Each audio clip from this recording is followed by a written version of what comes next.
last class, we saw different types of flowers, isn't it? And you have written down the names of the flowers also and written down the peculiarities of each flower, isn't it? So you have hope you have completed the table. Now today, teacher is going to teach you the different parts of the flower. So in this lesson, we have to learn the parts of the flower, the functions of the flower, and many things about the flower we have to learn. So here, today's class, we are going to learn the parts of the flower. So now I have a shoe flower with me, or this is called as hibiscus, isn't it? Some of you call it hibiscus, or it is commonly called as the shoe flower. Now if you look at the flower, which are the different parts that you can tell me, whichever you know? Yes, these things, isn't it? These are called as the petals. You usually call this as the petals. Then you have seen this thing, you can see, isn't it? So this is there. Then these small things here, you can see small yellow powder which is on the top of that. That also some of you might know, that is called as the pollen grain. Then here you know the stem. So these are the common parts of the flower which we all commonly know. So now if I take another flower also, here if you look at the parts of the flower, in this one, this is called as a golden trumpet or alamanda. This also has got petals. Then it's got a stem here, isn't it? So if you take any flower, you can see it's all got almost the same type of parts. So now to learn the parts of the flower, the easiest one is shoe flower. Why do we take a shoe flower to see the parts of the flower? Because shoe flower is called as the perfect flower and we can observe all the parts on the shoe flower very clearly. So the parts of the flower is very clear on the shoe flower if we take. So let us begin with the parts of the flower. So here I will just draw the shoe flower on the board.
So now you can see the picture on the board here also, and you can see the flower also in my hand.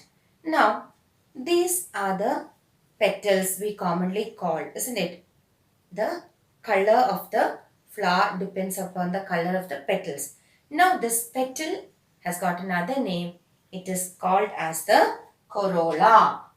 So the petal is called as the corolla. What is the petal called? It's called as the corolla. Now we will go part by part. Okay. Now here you have a green color cap like thing, isn't it? If you take it out, you can see here a green color cap. This is called as the calyx. This part, this thing, this is called as the calyx. So here for all the flowers you have something like this. This is called as the calyx. It's called as the calyx. Now down you have a stem. What does the stem do? Yes, it connects the flower to the branches here. See, this stem here, it is connecting the flower to the plant here, isn't it? To the branches of the plant. This part is called as the pedicel here. This is called as the pedicel. So three things we learned here. One is corolla, that is the petal. This is called as the corolla. Then here down you can see a green color cap like thing, that is called as the calyx, and you have a pedicel or the small stem which connects the flower to the plant. This is called as the pedicel. So these are the parts which you can commonly see outside.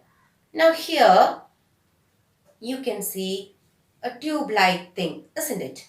A tube, and you can see small hairy things here with yellow color powder on top of it, and on top you can see 4 or 5 uh, straight hair like things with a cap like thing on top here. Can you see? This is called as the androecium. Which one is called as the androecium?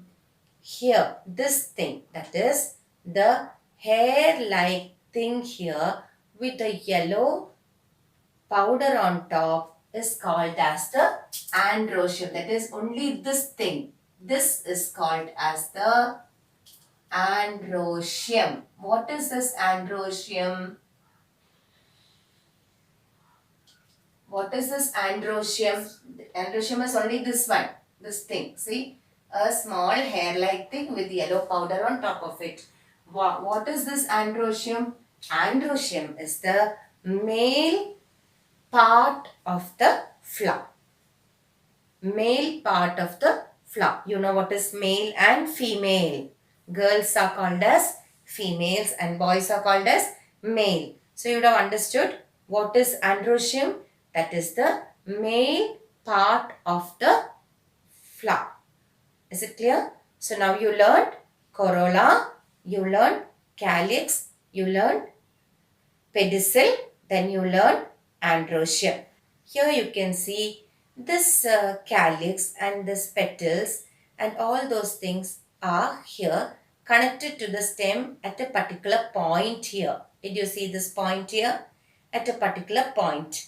This particular point is called as the thalamus. So what is this thalamus? Thalamus is like a seat for the flower petals and for the calyx to stay together. It acts as a seat.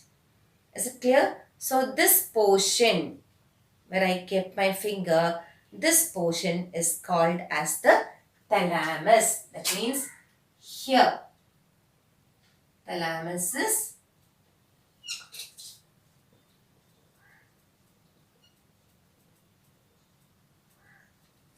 this portion here where the calyx and the pedicel joins together. This portion is called as the thalamus. Now I shall just open this and I will just show you.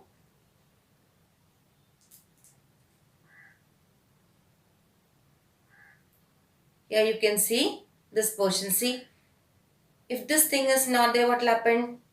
The calyx will not stay, the petals will not stay. All this stays together because of this place. This portion is called as the thalamus here, the joint where the petals and the calyx, everything joins together with the pedicel.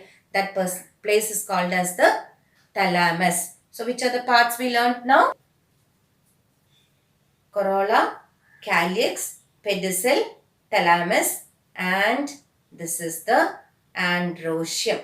Now we have one more part to learn.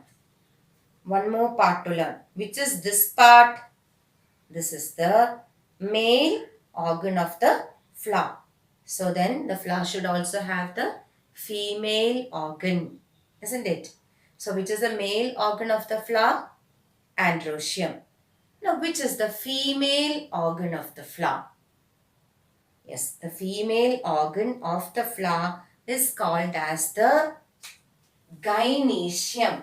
That is, don't look at this androecium. From this end, this long tube you saw till here, this portion is coming up till here. This portion is called as the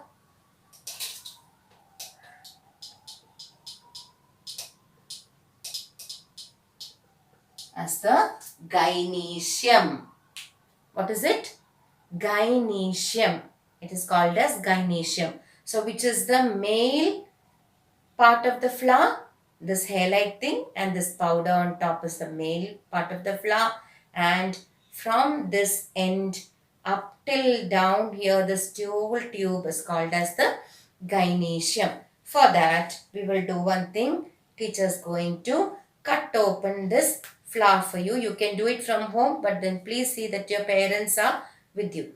Only if you cut open the part of the flower, you will be able to see the whole of the gynoecium together.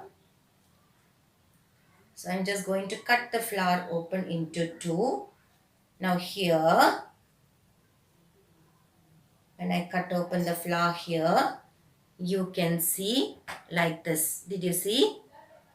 This portion, that is the tube. From this end through the tube, here the tube is coming, ending, and it is reaching here. Did you see?